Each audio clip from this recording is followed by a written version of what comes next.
Right, I think it's fair to say that most rigs will work at DreamLakes. If you've got confidence in something that you use at home, then you might as well bring that confidence out here and use that here. Obviously, we've got a couple of different rigs that we've been using during this session. They've worked for us, so you know, if you wanted a little starting point, this could be a good one. I'll let you start, Rail. What are you using, mate? Well, to start off with, simplicity, you know. A boilie, cut down a little bit with a high vis pop up on the top, you know, just for a bit of visual. And I suppose also it must sort of take off the weight of the hook, doesn't it? Yeah. Well, I'm using it KD style, you know. It's such an easy rig to tie, aren't they? But it's just, you're throwing boilies out like that, a bit of white or a bit of yellow, a bit of pink. It's just trying to make it stand out from the rest. And, you know, obviously it sits just like that, so. It's funny, isn't it? Because sort of years ago we'd try and make our sort of hook baits blend in with everything, wouldn't we, as much as possible. But now it seems that something on their visual definitely sort of grabs their attention quicker, doesn't it? Yes, you know, it's simplicity itself, you know, just that. Gives you a chance of sort of getting a bite over a lot of bait quite quickly, doesn't it? So you've got a couple of them sinkers on there. Yeah, a couple of sinkers. Bit of supernatural and with a curved gravel hook. And what size you got 8 on the end there? You got a little link loop. Little ring on there, link loop. Yeah. Sorry, so size 8 hook. So is that the sort of average size hook you use out here? At a push, I'll go to a 6. Yeah. At a push. If it was like, you know, if you're fishing against the snags or the far bank and you have to hold them away, you know, but 8s that is all I use really. It's sort of, I mean, really, it's just like English style fishing, isn't it? You know, you don't really need to step up your gear, do you? No, it's not overly snaggy, is it, you know? Cool, and you've got another one there? Yeah, because I'm spodding as well as throwing boilies out. I use a dumbbell with a little bag. You know, I will put the bag on this one as well, just to stop it from tangling and just to have crushed boilie in there, you know, just to... nice little bit of attraction there. Yeah, that's the same, you know, that's soft. Hybrid soft? Yeah. Size 8, that'll be the same hook as that, size 8 curved shank and the KD style, because it's got the white bit wafter again, you know, wafter. Yeah. Just to keep it all away, but I've put it on the safe zone leader, and this is simplicity, you know, everyone can buy these. And this is it, I'll just clip the old swivel off, put a quick link on there. Right.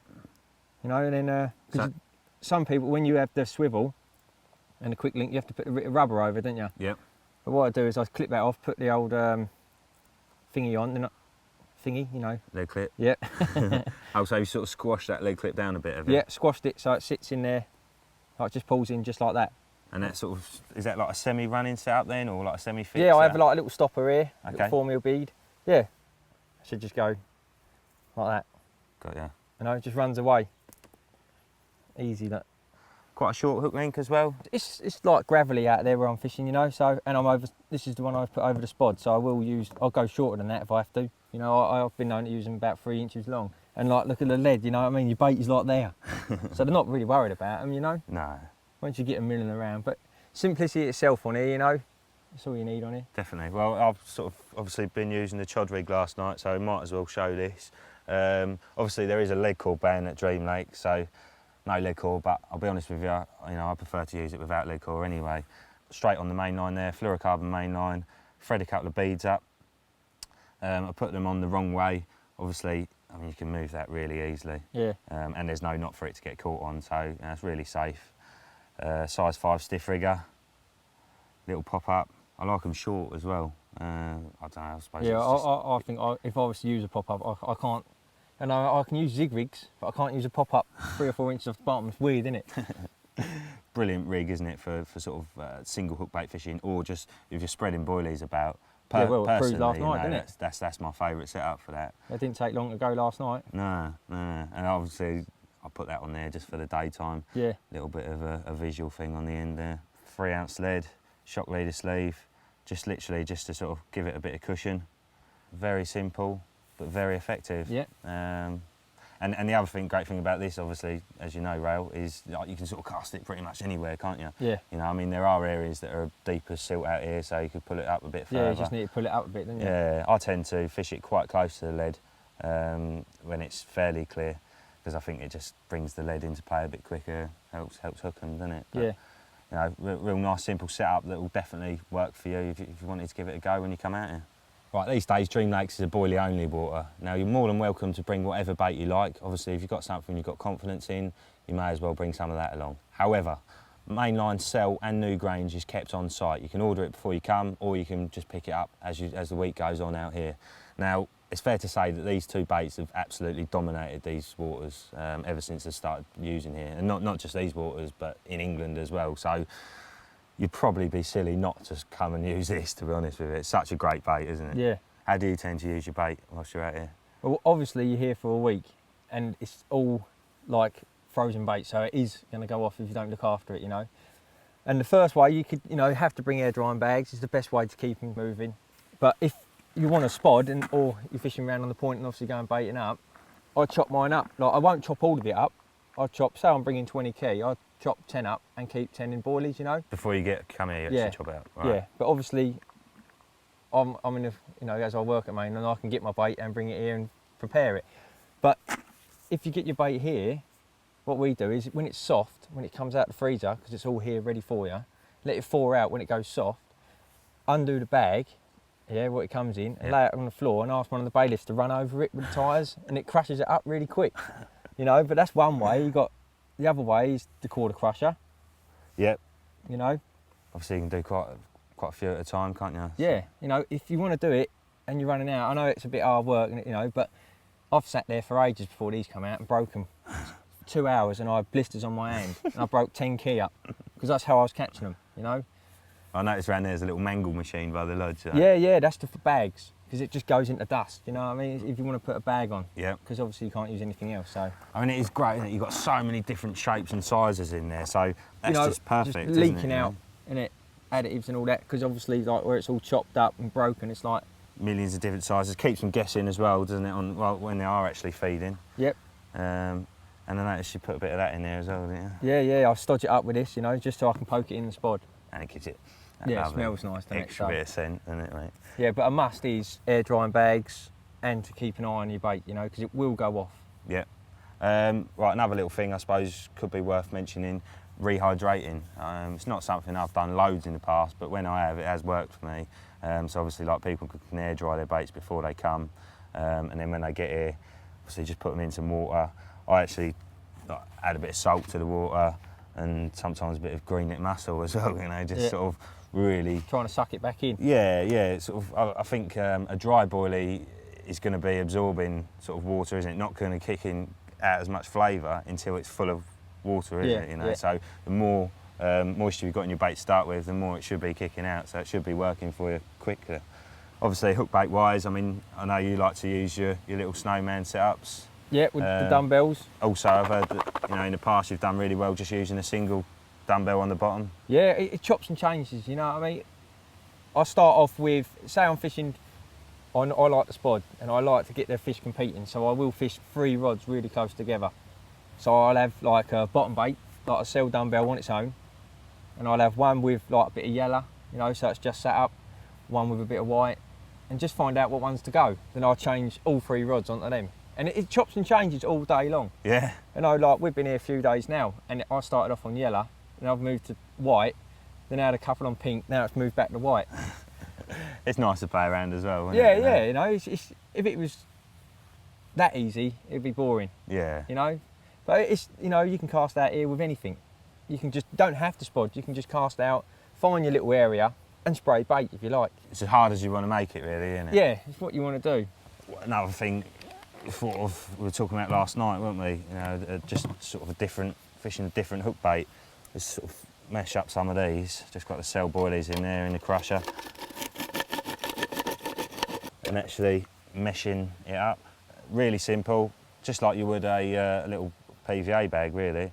Screw there, tie it up, chop that off, and you've got yourself a little mesh hook bait. Now obviously that's going to be kicking out flavours really well, isn't it? But also, I was thinking, you know, you could just have those sitting in a dip, couldn't you? Yeah. And that's going to absorb all of that moisture. Yeah, that's the neat gear, isn't it? That'd be really kicking up. The dips. This one is like, will stay close to the bottom. You know, the dip will lay out along the bottom. Oh, right, so you this one will probably come up from the top. Because it's thinner. Yeah. If you tip that in the lake, that will just spread along the bottom, you know?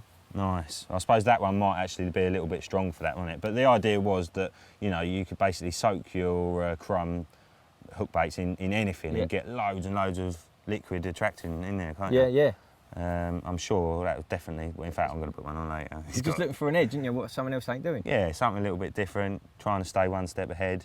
Like we said, you know, on a lot of days you don't really need to do anything special, but when weather's against you, if you're a little bit trickery, a bit of carp trickery can help, can't it? Yeah, it can do, yeah. If someone over the other bank's catching more than you and you think, right, I'm like, you know, I can show him I can still catch as many as him. It's just something like that, isn't it? Definitely. And another one I was thinking, you know, just using little PVA bags of crumb like you do, just add a bit of sea salt, doesn't hurt, doesn't it? And again, bit of green net mussel, bit of betaine.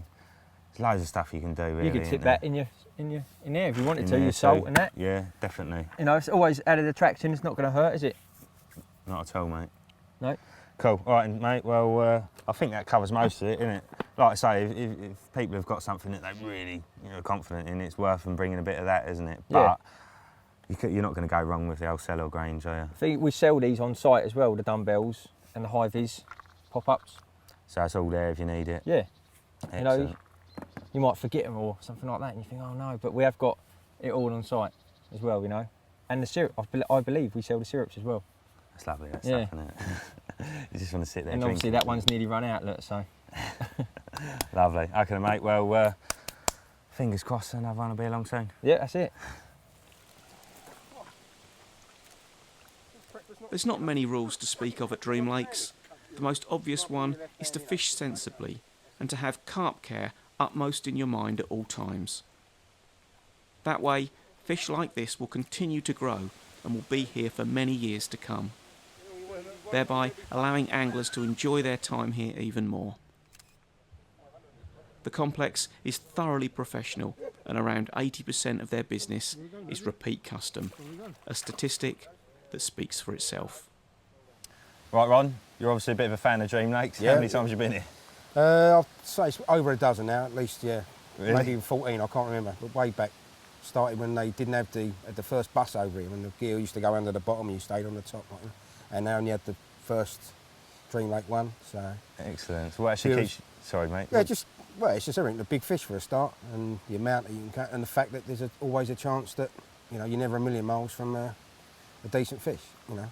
We used to come out in big groups, 15s of us, and then sort of got my family interested in it and come back every year now. So no doubt we'll be back again next year and the year after, like, you know. So superb. And you're actually here on a 2-week stint, aren't you? yeah, I did a week on DreamLake 1 last week, and so contemplating this week over here. So yeah, it's been good. How'd you get on last week? All right, I had fish 3 steps, I had 23 fish, lost a few as well. It's a good week, mate, isn't it? Biggest 44 so far, doing all right on here. I had 27, biggest 42.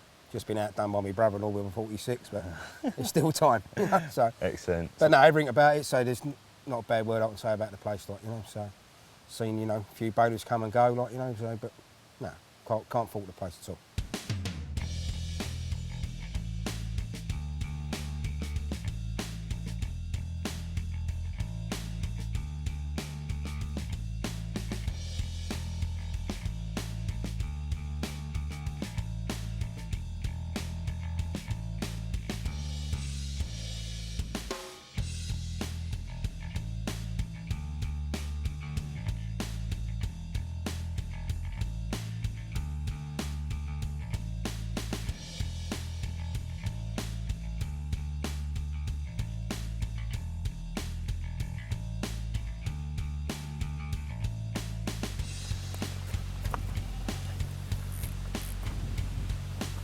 Well, hey, that come out of the blue, mate, didn't it? Yeah, that was, yeah. See old mate over there, everyone, didn't we? Just said, didn't we? It's looking good. He's just played one, just landed it over the other side, so... Hopefully that's that group moved out of that arm. Yeah, hopefully. It's been blowing a hoolie down here as well, isn't it? So something had to happen, didn't it, with that different wind direction, and it's probably worth mentioning while we're here, isn't it? The old fluorocarbon mainline. We've Yep. sort of both used it this week, haven't we? yeah. It does definitely help, doesn't it? Keeping it down.